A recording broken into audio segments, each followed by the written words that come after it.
A gateway to a parallel universe opened in Mikado City. A slew of aliens slipped through the synapse, wreaking havoc across the city.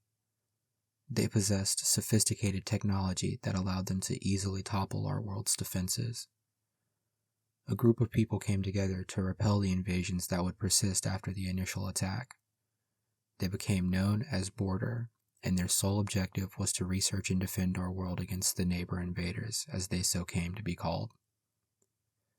The story of World Trigger begins 4 years later, following Osamu Mikumo, Yuma Kuga, and friends as they join Border, defend Mikado City from the ongoing neighbor invasions, and come to better understand both neighbors and the neighborhood they come from.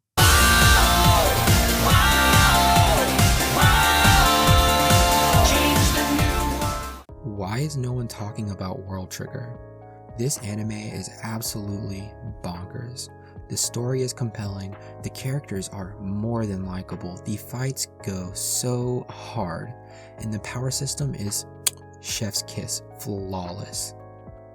I started watching World Trigger with my brother on a whim back in 2021, and I was pleasantly surprised to find a shonen anime that was this good go under the radar.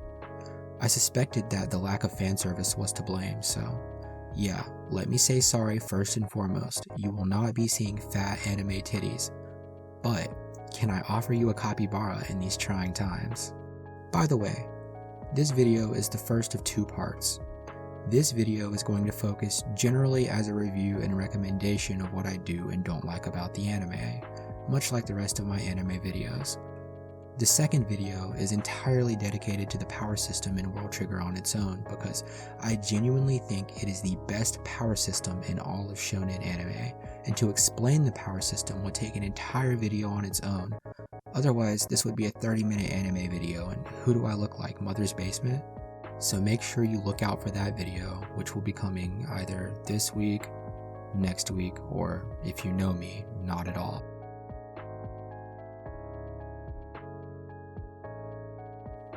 Based on the manga of the same name, the World Trigger anime began airing its first season on October 5th, 2014. Despite high praise from viewers, the anime's second season didn't begin airing until January 10th, 2021. 7 years later. This is all because of health issues that the mangaka has been going through, and we know how that is if you've seen Hunter x Hunter. The second season was ultimately split in half, and the second half became the third and most recent season, which premiered on October 9th later that same year. Fans like me are hopeful for an early 2023 release of Season 4, but no official date has been announced, and we honestly don't know when to expect one because, again, the mangaka is going through health issues and concerns. So, it's hard to say. But anyway.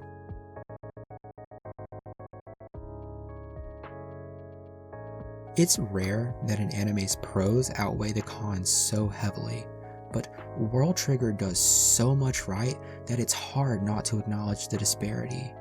As far as the good things go, you've got the world building, the characters, the comedy, the power system, the rank wars, and the lack of power creep. The world building in World Trigger should honestly become the industry standard. There is so much exposition to the story of World Trigger that it becomes a necessity to adequately flesh out, and the anime takes its time to do this.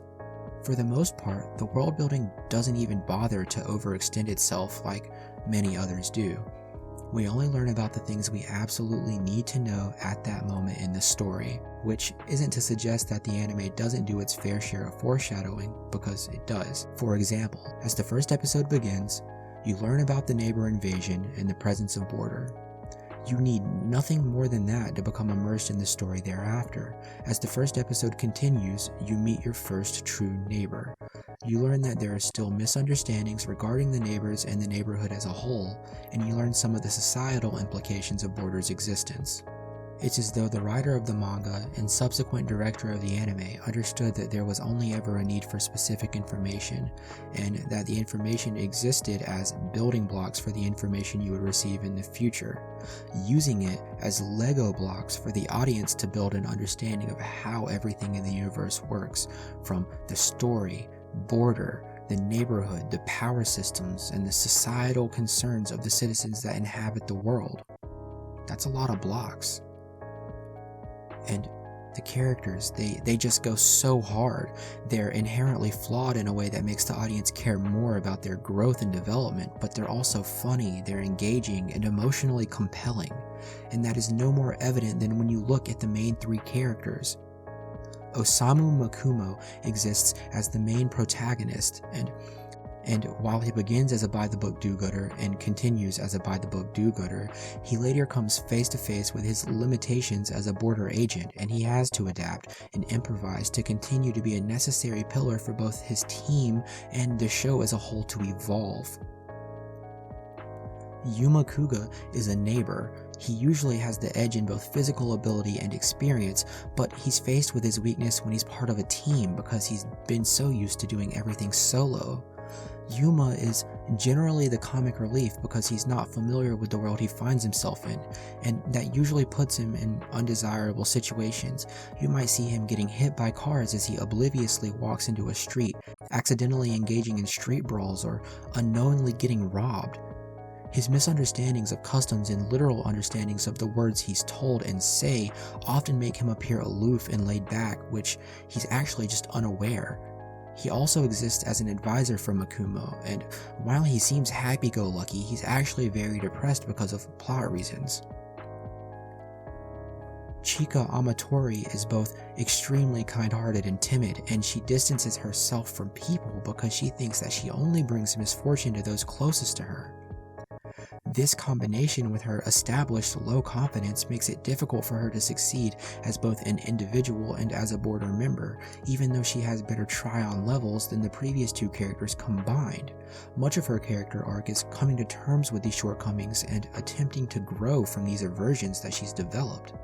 And in addition to these three main characters, the anime provides a plethora of fun and interesting characters to support the main cast and urge the story forward in all aspects.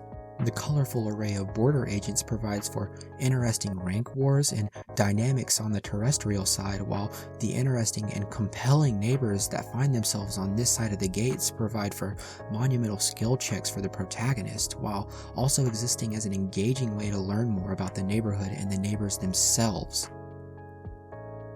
The anime in itself, it's also pretty funny. It's usually more serious and sometimes it can come off as austere, but with the help of Yuma and other characters, the anime always works in a joke or two that always land. They always hit, and I found that change of pace so refreshing during my watch. The post-credit scenes are also really funny, and yes, they primarily exist to provide some clarity and exposition to the world building with facts and features and systems that we have in check, but they're also humorous little clips that get a chuckle or two, and typically they made me refrain from just skipping to the next episode as the credits began to roll. And yes, the previously mentioned rank wars are actually one of my favorite things about the anime, and I get that tournament arcs are a dime a dozen in anime these days, but the rank wars in World Trigger just hit differently when paired with the power system.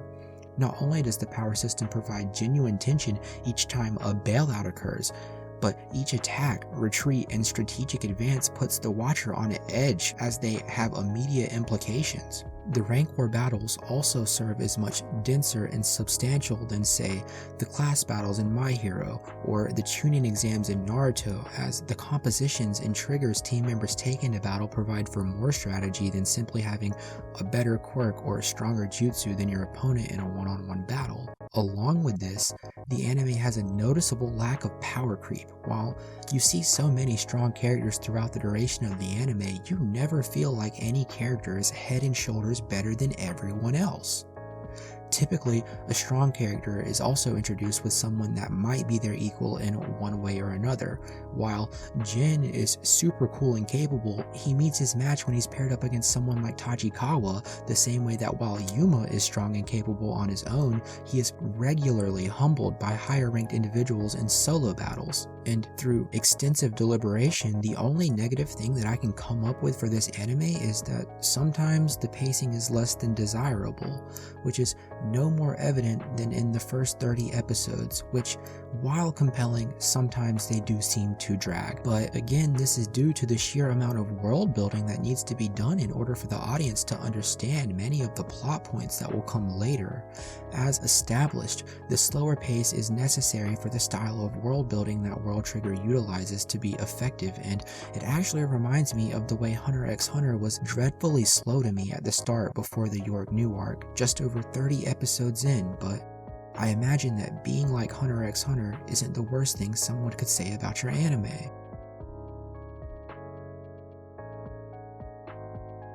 Osamu, he's a really interesting main character, and I guess I'm continuing the pattern I unintentionally started by discussing the main protagonists that I think lack mental or physical fortitude in some ways. In this instance, Osamu falls into the latter category. As previously mentioned, he's very knowledgeable and resourceful, but he's less than physically capable, and much of his character arc revolves around him finding alternative ways to better himself in spite of his natural lack of physical prowess. Among all else, Mikumo wants to be useful. He wants to make a difference.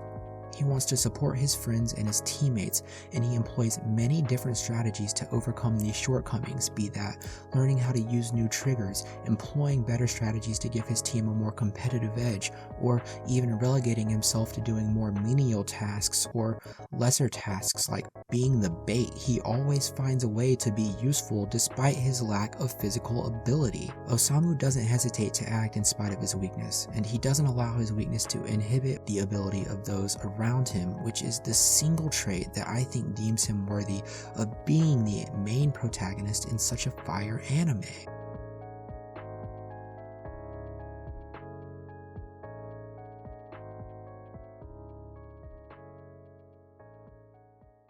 Should you watch World Trigger?